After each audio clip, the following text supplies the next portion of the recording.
भारत माता की हत्या आपने मणिपुर में की।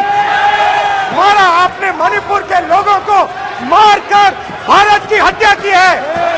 आप देश द्रोही हो।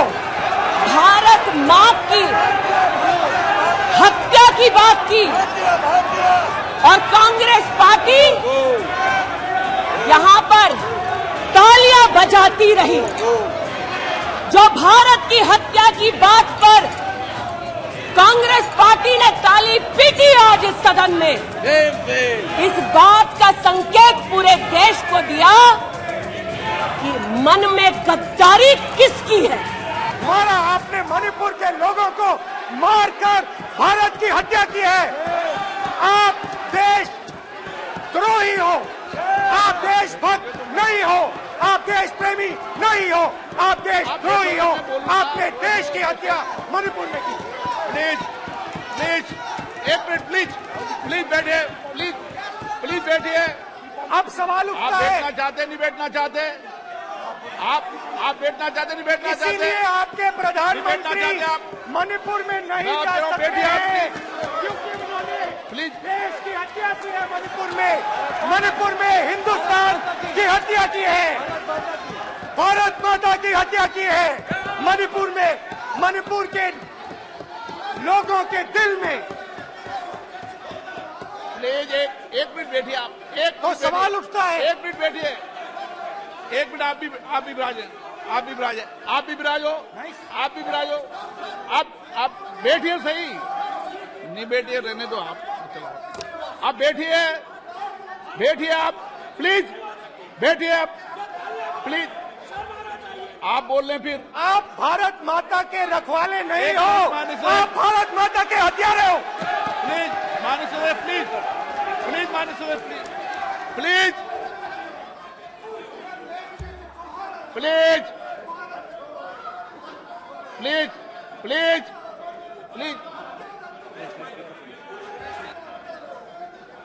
देखिए माननीय सदस्यगण, प्लीज माननीय सदस्यगण, भारत मां हमारी मां है। हमें सदन में बोलते समय संयम बरतना चाहिए। मेरा अपनी मां की हत्या की बात कर रहा हूं।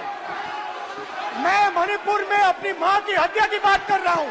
मैं आदर से बोल रहा हूं। आपने मेरी मां की हत्या की मणिपुर में। एक मेरी मां यहां बैठी है, दूसरी मां को आपने मणिपुर में मारा है।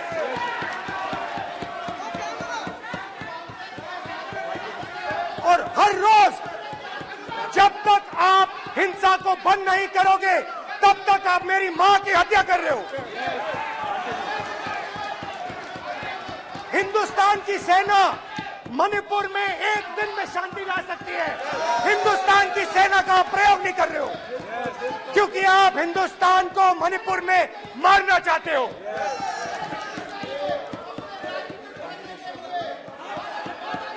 तो अगर नरेंद्र मोदी जी हिंदुस्तान की आवाज नहीं सुनते हैं, अगर हिंदुस्तान के दिल की आवाज नहीं सुनते हैं, तो किसकी आवाज सुनते हैं? दो लोगों की आवाज सुनते हैं। इसकी आवाज सुनते हैं। इसकी आवाज सुनते हैं। माननीय सदस्य और इसलिए सुनते हैं। नो एक गलत तरीका। माननीय सदस्य देख लीजिए गलत तरीका है। अडानी जी के लिए मोदी जी ने क्या काम किया है। देख लीजिए, ये पहले आप क्वेश्चन लेकर आए, गलत तरीका आपका। माननीय सदस्य आपका गलत तरीका है। आप सीनियर सदस्य हैं। आप इस तरीके का व्यवहार सदन में मत करिए। आप बात करिए, लेकिन इस तरीके से पोस्टर लाना ये उचित नहीं है किसी तरीके से। रावण दो लोगों की सुनता था। रावण दो लोगों की सुनता था, मेघनाथ और कुंभकर्ण। वैसे ही नरेंद्र मोदी दो लोगों की सुनते हैं, अमित शाह और अडानी। भाई और बहनों, लंका को हनुमान ने नहीं जलाया था। लंका को रावण के अहंकार ने जलाया था। प्लीज माननीय सदस्य आप संयमित बोले। आप ये सदन है, आप तरीके से बोलिए। माननीय राम सदस्य, ने रावण को नहीं मारा था, रावण के अहंकार ने रावण को मारा था। आप पूरे देश में केरोसिन फेंक रहे हो, पूरे देश में आप केरोसिन फेंक रहे हो। आपने मणिपुर में केरोसिन फेंकी और फिर चिंगारी लगा दी। अब आप हरियाणा में कर रहे हो, पूरे देश को आप जलाने में लगे हो। आप पूरे देश में भारत माता की हत्या कर रहे हो। धन्यवाद speaker. India believes in merit and not dynasty. And today of all the days, people like you need to remember what was told to the British: quit India. Corruption, quit India. Dynasty, quit India. Merit now finds place in India. अध्यक्ष महोदय, सबसे पहले आपकी पीठ पर, आपके आसन पर जिस प्रकार का आक्रामक बर्ताव आज देखा गया, उसका मैं खंडन करती हूं। पहली बार राष्ट्र के इतिहास में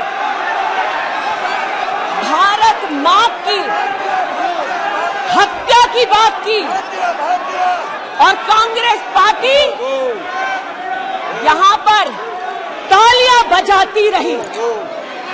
जो भारत की हत्या की बात पर कांग्रेस पार्टी ने ताली पीटी आज इस सदन में, इस बात का संकेत पूरे देश को दिया कि मन में गद्दारी किसकी है।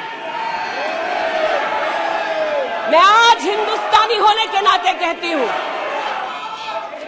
मणिपुर खंडित नहीं है, विभाजित नहीं है, मेरे देश का अंग है। मैं इनसे पूछती हूं, इन्हीं के अलायंस के एक सदस्य बैठे हैं जिन्होंने तमिलनाडु में कहा कि भारत का मतलब मात्र उत्तर भारत। अगर हिम्मत हो राहुल गांधी में तो आकर भारत के ऊपर इस प्रकार का कटाक्ष करने वाले डीएमके के अपने साथी का खंडन करके बताएं।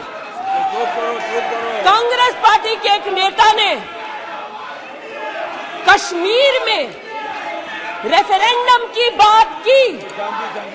अगर हिम्मत है गांधी खानदान में तो इस सदन में और इस देश को बताए कि कश्मीर को देश से हटाने की साजिश में कांग्रेस के उस नेता का वक्तव्य क्यों है। You are not India because you define corruption in India. You are not India because you define incompetence. You are not India. एक मिनट माननीय सदस्य, ये तरीका ठीक नहीं है। सदन में नारेबाजी करना तरीका ठीक नहीं है। प्लीज माननीय सदस्य बैठिए, उनको अपनी बात कहने दीजिए। आपने अपनी बात कही है, यह तरीका ठीक नहीं है। नो गलत तरीका है आपका, नो गलत तरीका है आपका। स्मृति जी, पुनः कहती हूं अध्यक्ष महोदय, शायद अपने ही कोलाहल में सुन न पाए हो। मणिपुर हमारे देश का अभिन्न अंग है, खंडित न था, न है, न कभी होगा। इनके यूपीए के अलायंस के एक नेता ने तमिलनाडु में एक वक्तव्य दिया है। पुनः कहती हूं कि भारत का मतलब मात्र उत्तर भारत। मैं आज गांधी खानदान से, कांग्रेस पार्टी से पूछना चाहती हूं, क्या भारत केवल उत्तर भारत है? अगर दम है तो अपने पार्टनर को मुंह तोड़ जवाब दे, अगर हिंदुस्तान में आस्था रखते हैं। कांग्रेस के एक नेता ने अध्यक्ष महोदय कोर्ट में जाकर वक्तव्य दे दिया कि कश्मीर में रेफरेंडम की तलाशना चाहिए संभावना। मैं आज कांग्रेस पार्टी से पूछना चाहती हूं, क्या उनके आदेश अनुसार ये वक्तव्य कि कश्मीर का खंडन हो, भारत विभाजित हो, क्या ये कांग्रेस के नेतृत्व के आदेश के अनुसार है? अध्यक्ष महोदय, पुनः कहती हूं, हमारे राष्ट्र के संसदीय इतिहास में आज तक भारत मां की हत्या की बात करने वाले कभी भी बैठकर मेज नहीं थपथपाते। कांग्रेसियों ने बैठकर मां की हत्या के लिए मेज थपथपाई है। ये बात करते हैं इंसाफ की, ये चेहरा धूमिल है, ये चेहरा धूमिल है। मैं बताऊं किसका चेहरा है, मैं बताऊं किसका चेहरा है अध्यक्ष महोदय। ये चेहरा है गिरिजा टिक्कू का। सुन लीजिए पंडितों की दास्तान आप भी। गिरिजा टिक्कू का यह चित्र है। 90 के दशक में एक महिला यूनिवर्सिटी में अपना पेचेक लेने जाती है। सारी बातें करूंगी। अपना पेचेक लेने जाती है, बस से घर लौटने का प्रयास करती है। उसको 5 मर्द बस से खींचकर टैक्सी में ले जाते हैं, बलात्कार करते हैं और फिर आरी से उसका बदन काट देते हैं। जब गिरिजा टिक्कू के जीवन पर एक फिल्म में एक प्रति आया, मैं आज कहना चाहती हूं कि कांग्रेस के कुछ प्रवक्ताओं ने उसको प्रोपेगेंडा कहा। सरला भट्ट, आप नहीं चाहते कश्मीरी पंडितों की दास्तान कहीं सुनाई जाए, आप नहीं चाहते वो आइडेंटिफाई हो एज विक्टिम्स। सरला भट्ट मेडिकल स्टाफ थी। 90 के दशक में उसको उसके इंस्टीट्यूट से अगवा करके गैंग रेप किया गया और सड़क के किनारे रखा गया। आज मैं पूछना चाहती हूं कि एक तरफ इनकी अलायंस के लोग हिंदुस्तान को विभाजित करने की बात करते हैं, ये आज अपने आप को इंसाफ के पुजारी बताते हैं, लेकिन मुझे बताइए गिरिजा टिक्कू, सरला भट्ट को कब इंसाफ मिलेगा? हर गली हर मोहल्ले में एक स्लोगन गूंजता था पंडितों के बीच, रलियू सलियू गलीव। पुनः कहती हूं, रलियू सलियू गलीव। आप चिल्लाना बंद करें, समझे पहले। रलियू सलियू गलीव। या तो अपना धर्म बदलो या कश्मीर छोड़ो या यहीं मरो। उनकी आवाज भारत की आवाज नहीं है। उनकी आवाज को आपने कभी नहीं सुना। मैं आज कहती हूं, इन्होंने कहा अश्रु बहाए, भ्रमण किया 84 के दौरान में। मुझ जैसे कई लोग देश की राजधानी में थे और किसी का वक्तव्य ना सुने अध्यक्ष जी। एक पत्रकार है प्रणय गुप्ता, उन्होंने लिखा कि सिख बच्चों को कैस्ट्रेट करके उनके अंगों को उनकी मां के मुंह में ठूसा गया। आज बोलती हूं, त्रिलोकपुरी में 30 औरतों को इकट्ठा करके चीला गांव में ले जाकर उनका बलात्कार किया। सुल्तानपुरी में एक महिला ने एफिडेविट दी है, मेरे हस्बैंड को मार दिया, बेटी को शादी से एक रात पहले उठाकर ले गए और उसका बलात्कार किया। एक 45 साल की मां ने कहा सिख दंगों के दौरान कि न सिर्फ मेरे पति को मारा, न सिर्फ मुझे गैंगरेप किया, बल्कि मेरे सामने मेरे बेटे पर केरोसिन छिड़ककर उसको आग लगा दी गई। और आज भारत की बात करते हैं, कहते हैं कि कश्मीर से कन्याकुमारी तक 130 दिन चल रहे थे। मैं जोड़ों के दर्द पर भाषण नहीं दूंगी अध्यक्ष महोदय, लेकिन इतना जरूर कहूंगी कि जिन वादियों को हिंदुस्तान ने खून से सना देखा है, जिन वादियों में गोलियों की आवाजें हर दिन सुनाई देती थी, जब ये उन वादियों में गए तो जैसे कश्मीरी कहते हैं शीन जंग कर रहे थे, बर्फ के गोलों के साथ अपने के किसी परिजन के साथ खेल रहे थे। अध्यक्ष महोदय, ये तब संभव हुआ जब प्रधानमंत्री मोदी ने धारा 370 हटाई। आज इस सदन में उल्लेख हुआ है कि ये गए हैं, I have been to Manipur, you might have not been. आज इस सदन में उल्लेख हुआ है कि ये यात्रा में गए और यात्रा में क्या आश्वासन दिया कि अगर इनका बस चले तो धारा 370 ये पुनः स्थापित कर दे। धारा 370 की वजह से कश्मीर की बेटियों को दहेज के लिए अगर प्रताड़ित किया जाता था तो वहां की बेटियों के पास कानून का सहारा नहीं था, क्योंकि इन्होंने धारा 370 लगाई। कश्मीर में अगर बेटियां प्रदेश के बाहर ब्याही जाती थी तो उनके पैतृक संपत्ति पर उनका अधिकार समाप्त हो जाता था, क्योंकि इन्होंने धारा 370 लगाई। कश्मीर में अगर 14 साल से कम उम्र की बच्ची का 18 साल से कम उम्र की बच्ची का ब्याह रचा दिया जाता था तो उसे कानून का संरक्षण नहीं मिलता था, क्योंकि इन्होंने धारा 370 लगाई।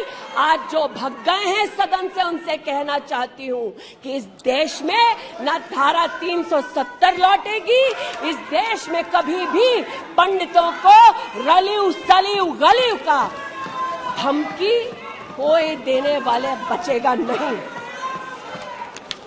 आज कई यहां पर बहनें उपस्थित हैं जो वहां से अपनी आक्रोश को और राहुल जी के प्रति समर्थन को व्यक्त कर रही हैं। 84 के दंगों का विवरण सुनकर, गिरिजा टिक्कू का विवरण सुनकर, और मैंने स्वयं अध्यक्ष जी मणिपुर के मुख्यमंत्री से बात कर त्वरित रूप से वहां पर लोग पकड़े जाएं, न सिर्फ इसका वहां पर निवेदन किया बल्कि वो लोग पकड़े गए। सीबीआई की इंक्वायरी जारी है। लेकिन जो आज यहां बैठे हैं, मैंने उनसे पूछना चाहती हूं, जो चले गए, उन्होंने कहा वो राजस्थान गए, और राजस्थान में क्या हुआ महोदय? गिरिजा टिक्कू को तो 90 के दशक में आरी से काट दिया गया था। भीलवाड़ा में 14 साल की लड़की के साथ सामूहिक बलात्कार होता है। इस सदन से 2 महिला एमपीज उस परिवार से मिलती हैं।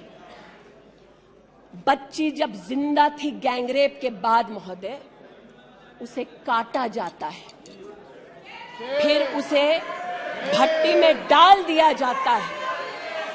ये इन महिला सांसदों का वक्तव्य है कि जिस बच्ची को 14 साल की उम्र में जब जीवित थी गैंगरेप के बाद भीलवाड़ा राजस्थान में काटा गया, जलाने के लिए फेंका गया, उसका मात्र एक हाथ भट्टी के बाहर छूट गया था। मैं आज पूछना चाहती हूं अध्यक्ष महोदय, ये आज जो जोर जोर से चिल्ला रहे हैं, न्याय की गुहार इन्होंने तब नहीं लगाई जब 60 साल की एक महिला का पश्चिम बंगाल में उसकी नाती के सामने गैंगरेप हुआ। कोर्ट में केस लंबित है, इनका दिल नहीं दहला और पूछ रहे थे कि मणिपुर के बारे में आप नॉर्थ ईस्ट के बारे में नहीं जानते। जिन्होंने प्रस्तावना की उनसे कहती हूँ, नल्ली का मैसेकर हुआ, 5 मिनट के लिए कांग्रेस की एक नेत्री गई, लेकिन इनका क्या रुख था तब। 2012 में तरुण गोगोई जी ने स्वयं वक्तव्य दिया है कि दंगे हो रहे हैं, लेकिन कांग्रेस की केंद्र की सरकार ना ट्रूप्स दे रही है, ना इंटेलिजेंस दे रही है। कोकराझार की बात करते हैं, ये मेरा वक्तव्य नहीं है, तब के कांग्रेस के मुख्यमंत्री तरुण गोगोई का वक्तव्य है। कोकराझार में हिंसा होती है, धुबड़ी में 3-3 महीने कर्फ्यू रहता है। आज महोदय जो लोकतंत्र की दुहाई दे चुके हैं, हम बार बार इस सदन में इस सदन में बार बार इमरजेंसी की गाथा को याद करते हैं। इस सदन में हम लोग बार बार उन नेताओं को, उन सामाजिक संस्थाओं को, उन मीडिया के बंधुओं को, उनकी प्रिंटिंग प्रेस कैसे जबरन बंद कर गई उसको, इस पर विस्तृत चर्चा होती है। लेकिन इमरजेंसी के कालखंड में साधारण महिला का इन्होंने, कांग्रेस पार्टी ने क्या हश्र किया। स्नेहलता रेड्डी की आज बात करना जरूरी है। बेंगलुरु की जेल में बंद किया गया और इसलिए बंद किया गया क्योंकि वो सोशलिस्ट थी, भाजपाई नहीं थी, सोशलिस्ट थी। और जब बंद किया 2 मई 1976 को, तब उन्होंने अपनी प्रिजनर्स डायरी में लिखा, और मैं कोट कर रही हूं, जो पब्लिकली अवेलेबल है। As a woman comes in, she is stripped naked in front of everyone else.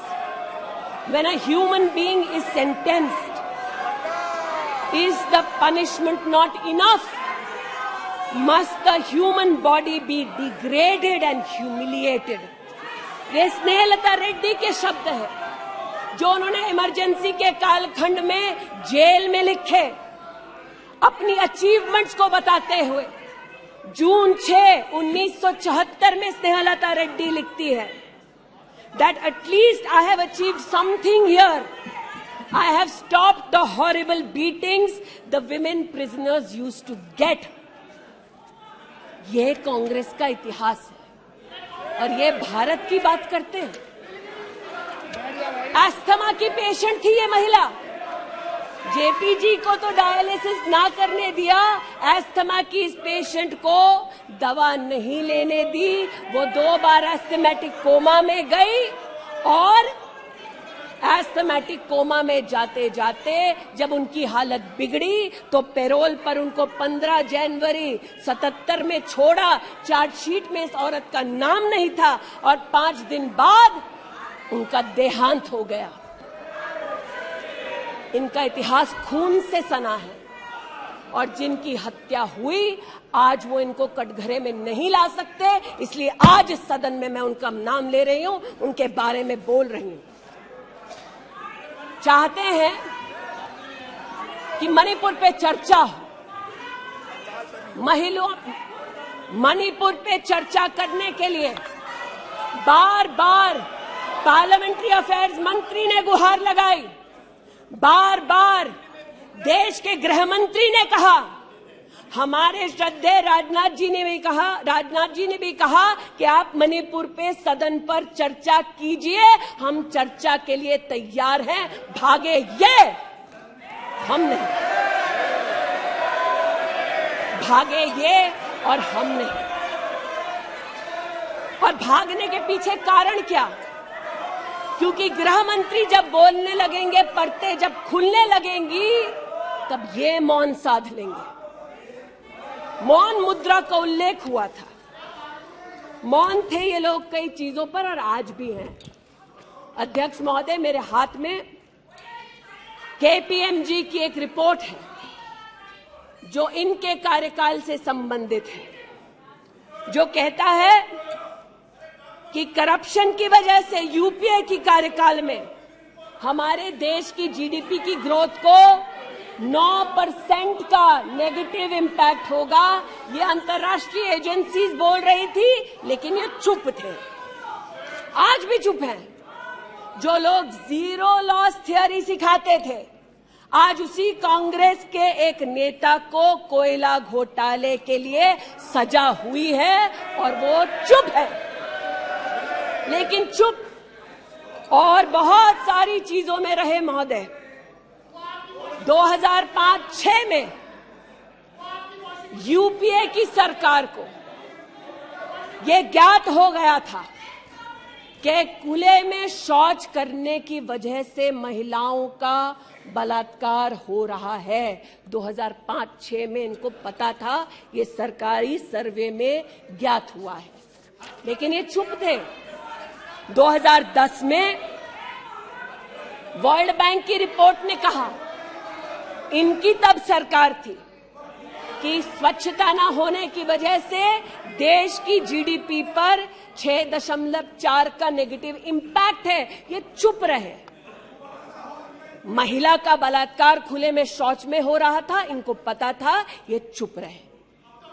2014 तक देश में केवल 39% आबादी को इन्होंने टॉयलेट की व्यवस्था सुनिश्चित करके दी। 2019 तक 100% कवरेज हुआ। 110 मिलियन टॉयलेट। ये हंसते हैं इस पे अध्यक्ष जी।